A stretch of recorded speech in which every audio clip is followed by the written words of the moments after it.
Morning everyone, it's Mahashivratri Sadhana day 15 today, and I'm in the attic room today. It's a bit different, and I just wanted to talk about this morning's practice and something that came up.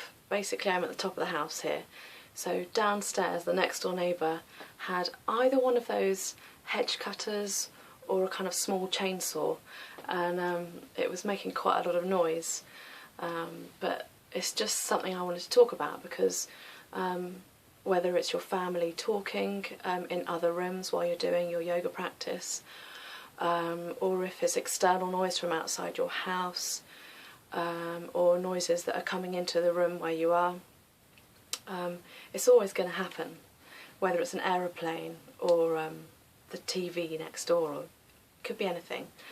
That I know some people, they kind of, in their minds, they just want to push that sound away, like they don't want it to be there, like, oh, it's disturbing me with my practice, so I'm going to kind of almost pretend it's not there and just kind of put up a bit of a barrier and a block to the sound. And something I say to my yoga students when we're doing relaxation at the end, especially if there's some noises going on, I'll make a comment about it, because they might be doing similar things with kind of keeping it at a distance, and that's just to allow any sight, any sounds, any vibrations, any external things that are going on, just to let it be part of whatever you're doing. Just literally allow it.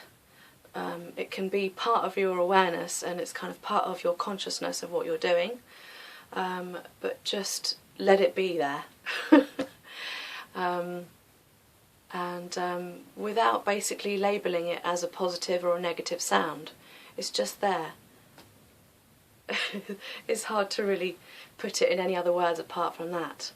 So there's no pushing it away, there's no drawing it towards you. It's just part of what's going on. The other thing is that my Shiva Namaskar, my back bends, going up and back, were much stronger today, and as in I could basically take my back bend just slightly further over, and I just felt like my back could take it a bit more. Not that I'm pushing it too much, I'm just seeing, you know, where it goes, where my back will take me, without force. And I was just noticing that, you know, it's been a week or so, day 15, started day 21, that, yeah, it's just starting to build up that extra strength in my lower back. So that felt nice. Apart from that, I was naughty. I had a cooked meal again last night, and I said I wouldn't. But to the kind of split lentils, and we had some quinoa rissoles, and what else we had? There was something green on the plate, but it was cooked. Oh yeah, sprouts, which I do like, which I also eat raw, but these were cooked. Yeah, I still feel pretty kind of heavy and dull, but I would say that yesterday I had maybe 75% of unconscious, kind of really not with it at all, 75% with my practice yesterday. And today I would say that this time I was kind of 80 to 85% with it. I was more with it, more focused, and what's the word? More consciously aware and kind of active with my practice. So that was better. Yesterday I managed to have probably about only 1 minute with a tree, and I was in this kind of triangular bit of greenery, walking into town, which was about half an hour walk, half an hour back, and then walking around town quite a lot, so I had lots of activity, but only 1 minute with my back up against a tree, and that felt really good actually. I think in the spring when the sap's rising it feels much more energetic and powerful, and literally as soon as my back went up against the trunk of the tree I could feel its energy was really strong, and it was giving me those good vibrations. And yeah, unfortunately Robin and Heidi were like, come on Jo, let's get into town. So off I went, and I said, oh, this afternoon I'll go back into town after I've warmed up from the cold. I mean back out into nature, and I didn't get there. I stayed in. So today my aim is to spend longer maybe with a tree or just with the outdoors and going into the country rather than into town, into the concrete jungle. Another thing is that Bath is probably one of the most polluted cities in England, because it's kind of a bowl shape like this. You've got hills coming all the way around and then coming down. So the city itself with the cathedral and all of the cars and where people are living down at the bottom in this bowl. So the pollution just kind of stays within that shape.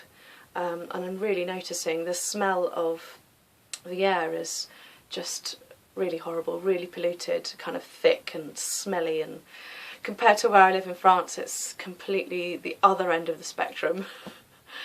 And I didn't bring my neti pot with me, so that practice of cleaning all up here of my insides and my sinuses and everything I'm not doing, so I'm feeling a little bit more kind of clogged up and heavy up here, less clear in my head. Yeah, so it's already after 12, only just, so my stomach is now feeling pretty light and ready to eat, and I will do another much longer video on trees and how I got to love them more and you know, what I do with them, and yeah, I'll do that. I'm going to set up a new YouTube channel that's more me talking about yoga and all that kind of side of things. What was I going to say? Oh yeah, right at the end of my practice, so I'd done the Mahashivratri Sadhana part of it, and I'd done my Surya Kriya, and I was on to my Om chanting at the end, and I was just sitting there for my kind of 7 minutes, and my mind wasn't clear. I wasn't in the not thinking stage at all. I'm still very busy up here at the moment. It's not clearing, and that's probably mostly down to the food again that I'm eating. But I started thinking about trees a lot.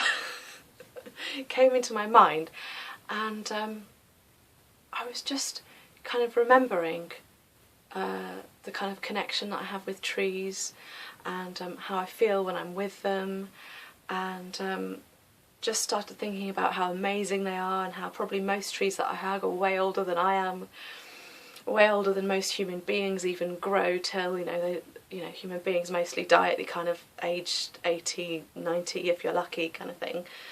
And I usually gravitate towards much bigger, older trees. The one I was with yesterday was a sycamore, I think, but I love oak trees. I love all trees. They all have different energies and different sensations and feelings that they give to me. But I was just suddenly kind of overwhelmed with this just feeling of, oh my God, aren't they just amazing? Aren't they the most beautiful, wonderful part of existence? And it literally made me cry for a moment or two, just kind of tears of happiness. And yesterday I was kind of spontaneously smiling, and it was just staying there, my grin. And today, that kind of such a strong kind of emotional connection with something in nature, that kind of literally I did have some tears. And it's just so lovely that, okay, a thought was getting me to that place, but that was actually coming about. And then I was thinking, well, thoughts, to me, I'm going to take this back to the chanting part of part of it, because for me a thought is a bit like a vibration, is a bit like a kind of energetic presence. It's kind of up here, you know, it's happening, it's a presence, it's changing you as a being for that moment when you're having that thought.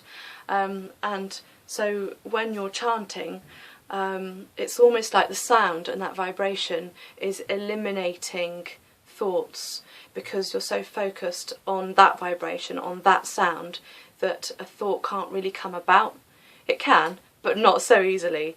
So it's kind of a good way of kind of trying to get those thoughts not part of your meditation or your relaxation or your yoga practice.